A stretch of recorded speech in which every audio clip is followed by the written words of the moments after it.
এক রমজান থেকে আরেক রমজান পর্যন্ত পা দিতে দেরি, পুরো বৎসরেরটা মাফ করতে দেরি করব না। আল্লাহকে যদি বলি তারপরেও যদি কিছু থেকে যায়, তুই মনে হয় ভালো মতে দেখিসই নাই, রহমতের পরেরটাই তো মাগফিরাত 10 দিন, ওটায় পুরা মাপ, কিছু থাকতেই দিব না। আল্লাহকে যদি বলি কিছু তো থাকুন রইল না, ভাবলাম বুঝলাম, কিন্তু গাট্টি তো হইল না। গাট্টি বোঝেন? মনে হয় বোঝেন নাই। কি বুঝছেন? যা কামাইছেন তা খাইছেন, খরচ হয়ে গেছে, কিছু গাট্টি আছে নাকি? হ্যাঁ, কি গাট্টি আছে? মাফ হয়ে গেছে, ঠিক না? গাট্টি তো নাই রাসে। আল্লাহ বলে গাট্টি ভালো তো বাসি, গাট্টির প্রশ্ন চল শেষ 10 দিনে রেখা দিছি লাইলাতুল কদর, এক রাত্র 83 বৎসর, 4 মাস, আর কত বড় গাট্টি চাস? বাঁচবি তো 60-70 বৎসর, এর চেয়ে বড় গাট্টি দিয়া করবিটা কি বল?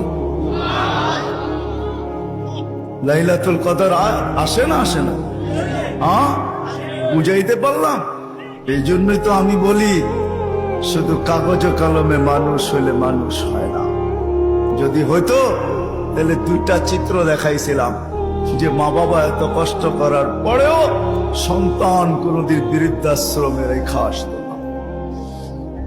সন্তান কোনদিন মা বাবার সাথে বড় বড় চোখ দেখাইত না, মা বাবার সাথে কোনদিন চিৎকার দিয়া কথা বলতো না, চোখে চোখ রেখা কোনদিন বলতো না। যদি কাগজে কলমের মানুষই মানুষ হইতো। না না, কাগজ কলমের মানুষ মানুষ হয় না, নিজেকে মানুষের মতো মানুষ বানাইতে হয়। মানুষের মতো মানুষ বানাইতে হয়। এই জন্যই প্রত্যেক ব্যক্তি নিজেকে মানুষের মতো মানুষ বানাইতে পারে। আপনি বলবেন 100টা দিয়া কি করে বানাবো, সুযোগই বা কোথায়? এই জন্যই মনে হয় আল্লাহ ভালোবাসার বশীভূত হয়ে ভালোবাসায়, এটাও ভালোবাসার নিদর্শন। আল্লাহ ভালোবাসা বলতেছে 100টা দ্বারা তুই মানুষ হইতে পারবি না। হায় হায়, ভালো যখন বাইসাই ফেললাম, তাহলে 100টা আর তোর থেকে রাখবো তো রাখবো কেন?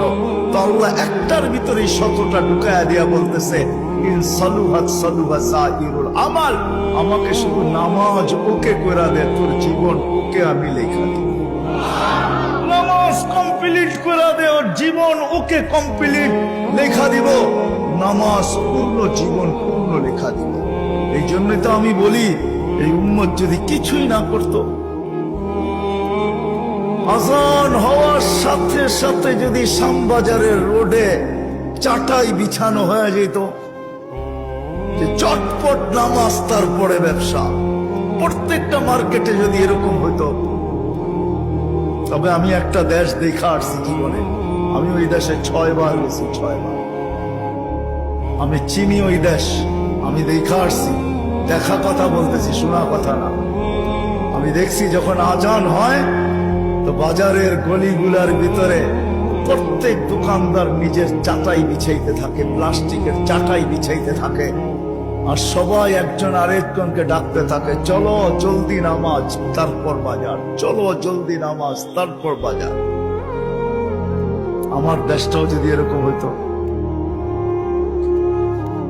আমার দেশটাও যদি কমসে কম এতটুকু হইতো যে আজান যে যেখানে ওইখানেই দাঁড়ায় গেছে। হ্যাঁ, এই শরীরটা কার? কার? বাপ দেখা চলেন, ঠিক না? রাখবেন না আমার কথায়। বাপ দেখা বলেন ডিউটি করি, ডিউটি, ঠিক না? আমি যদি প্রশ্ন করি, একজন ওইখানে জবাব দেওয়ার মতো নাই। প্রতি মাসে যাই কামাই, কার দেহটা দিয়া কামান?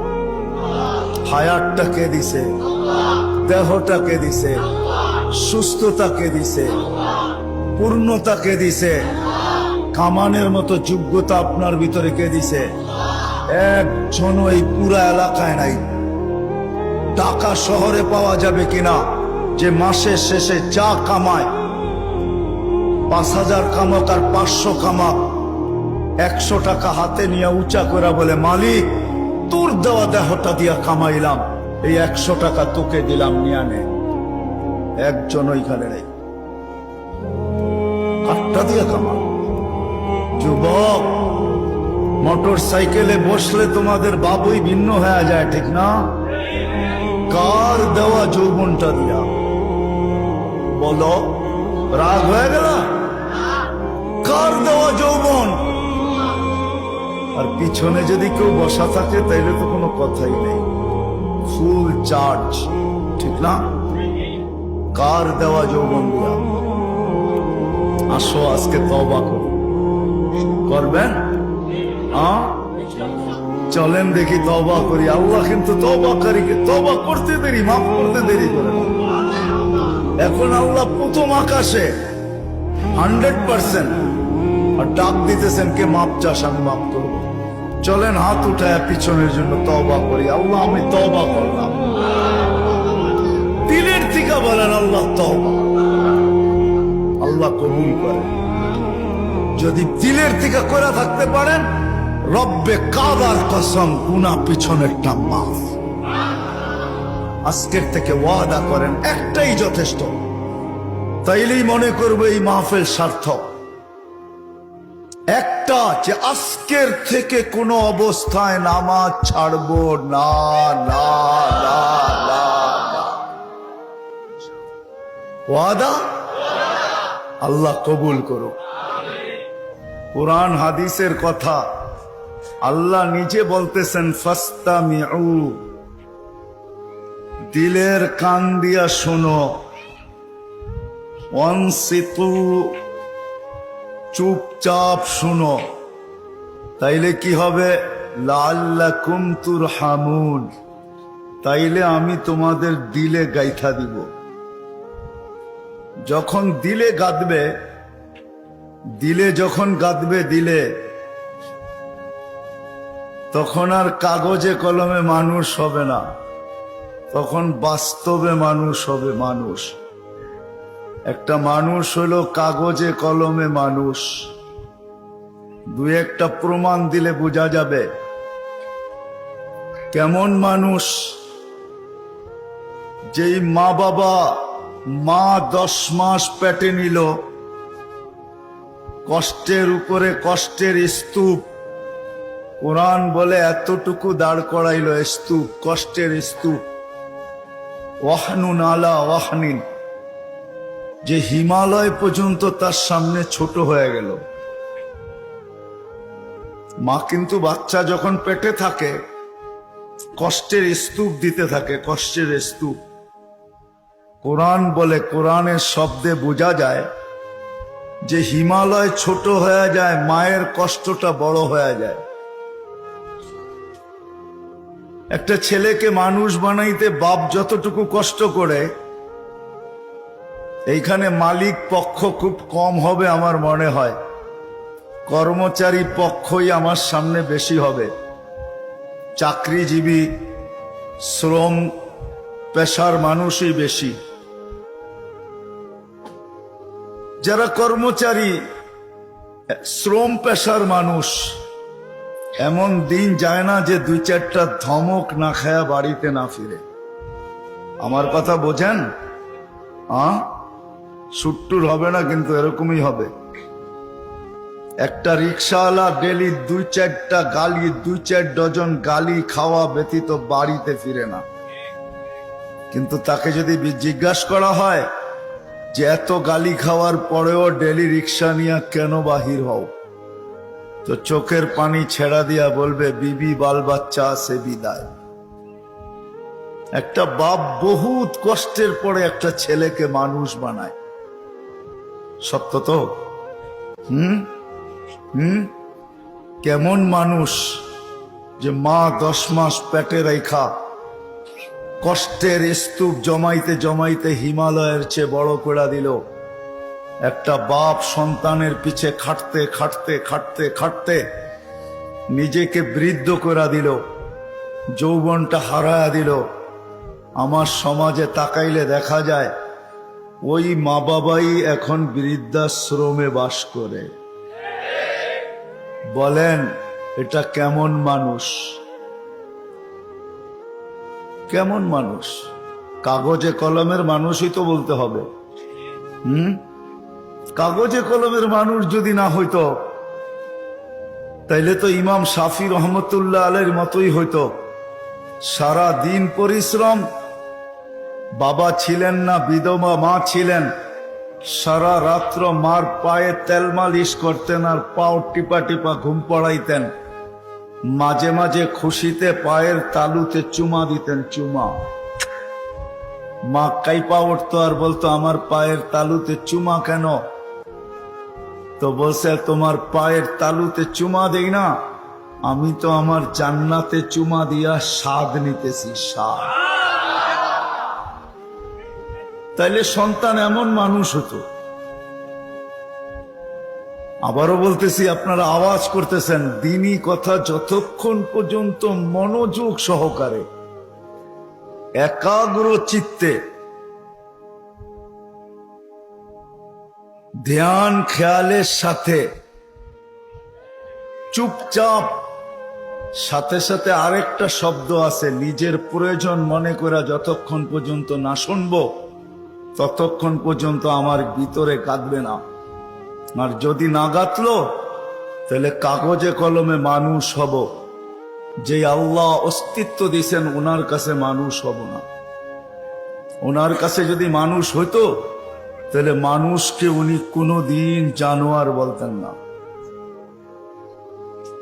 উলাইকা কাল আনআম বলতেন না, মানুষ জানোয়ার। বালহুম আদাল, এর চেয়েও নিকৃষ্ট। মাসালুহুম কামাসালিল কালব, কোনদিন এই ভালোবাসার পাত্রটাকে কুকুরের সাথে সমতুল্য তুলনা করতেন না। মানুষ আল্লাহর সবচেয়ে বেশি ভালোবাসার পাত্র। মানুষের মতো আল্লাহর কাছে কোনো ভালোবাসার পাত্র নাই, কোনো সৃষ্টি নাই। মানুষই একমাত্র আল্লাহর কাছে সবচেয়ে বেশি প্রিয়। আমি প্রমাণ দিয়া যাব একটা একটা করে। যদি আল্লাহর কাছে প্রিয় না হইতো তাইলে কুদরতি হাত দিয়া মানুষকে কোনোদিন তৈরি করতেন না। আমরা কুদরতি হাতের তৈরি। সমগ্র সৃষ্টিকে আল্লাহ তৈরি করছেন দুটা অক্ষর দিয়া, কাফ আর নুন। দুটাকে একত্রিত করলে হয় কুন। ইদা আরাদা শাইআন আন ইয়াকুলা লাহু কুন ফায়াকুন। কুন বলতে দেরি, দুই অক্ষর আল্লাহ উচ্চারণ করতে দেরি, সৃষ্টি অস্তিত্বে আসতে দেরি হয় না। পায়ের নিচের মাটিটা বলেন আর মাথার উপরের আকাশটা বলেন, দুই অক্ষরে তৈরি। জিবরিল আলাইহিস সালাম বলেন আর যে কোনো ফেরেশতা বলেন, দুই অক্ষরে তৈরি। আপনাকে আমাকে কুদরতি হাত দিয়া তৈরি করছেন, কুদরতি হাত। কেননা ভালোবাসার পাত্র। শুধু কুদরতি হাত দিয়া তৈরি করেন নাই, হায় হায়, সমগ্র সৃষ্টি তৈরি করতে সময় নিছেন মাত্র 6 দিন। সিত্তা ইয়াম, 6 দিনে কমপ্লিট সমগ্র সৃষ্টি। এটার ভিতরে আল্লাহর কুরসিও আছে, আল্লাহর আরশও আছে। 6 দিনে কমপ্লিট। আর আপনাকে আমাকে অস্তিত্ব দিতে 10 মাস সময় নিছেন, 10 মাস। কয়দিন ছিলেন মার পেটে? বুঝে আসে? 10 মাস। প্রিয় পাত্র আপনি আর আমি আল্লাহর কাছে। মানুষ হিসাবে একদিকে প্রিয় পাত্র, উম্মত হিসাবে আরেকটু বেশি প্রিয় পাত্র। উম্মত চিনেন? আমরা কার উম্মত? মুহাম্মদুর রাসূলুল্লাহ সাল্লাল্লাহু আলাইহি ওয়াসাল্লামের উম্মত। উম্মত হিসাবে আমরা আরেকটু বেশি প্রিয় পাত্র। এই জন্য সমস্ত মানুষের উপরে, সমগ্র মানব জাতির উপরে হাত লাগছে আল্লাহর কুদরতি হাত একবার। আমরা একটু বেশি প্রিয় পাত্র, এই জন্য আমাদের উপরে লাগছে 3 বার। কয়বার? একবার সৃষ্টি লগ্নে লাগছে একবার, দ্বিতীয় বাছাই পর্বে লাগছে আরেকবার। বাছাই পর্ব বোঝেন? আপনি সদিচ্ছায় উম্মতে মুহাম্মদী হয়ে আসেন না, আপনাকে বাছাই করে নিয়ে আসছেন। হুয়াজতাবাকুম, কোরআন বলে জাহিদু ফিল্লাহি হাক্কা জিহাদি। হুয়াজতাবাকুম, আমার কথা ও বুঝবে যে যত বেশি ধ্যান দিবে, আশা রাখি বুঝে আসবে। আর নাইলে বুঝে আসবে না, মাথার উপর দিয়ে চলে যাবে। কেননা সুর তো আমার নাই, এরকমই কথা হবে। দ্বিতীয়বার হাত লাগছে, বাছাই পড়বে। হুয়াজতাবাকুম ওমা জাআলা আলাইকুম ফিদ্দীনি মিন হারাজ। আল্লাহ বলে উম্মতে মুহাম্মাদি, দ্বিতীয়বার তোমাদের উপরে আমি কুদরতি হাত লাগাইছি, বাছাই পড়বে। তোমাকে বাইছা, আমি তো বলি না জানি কত লক্ষ কোটি বাছাইয়ের পরে আমি যখন কুদরতি হাতে আসছি, তখন আল্লাহ বলছে তোকে উম্মতে মুহাম্মাদি বানাইলাম।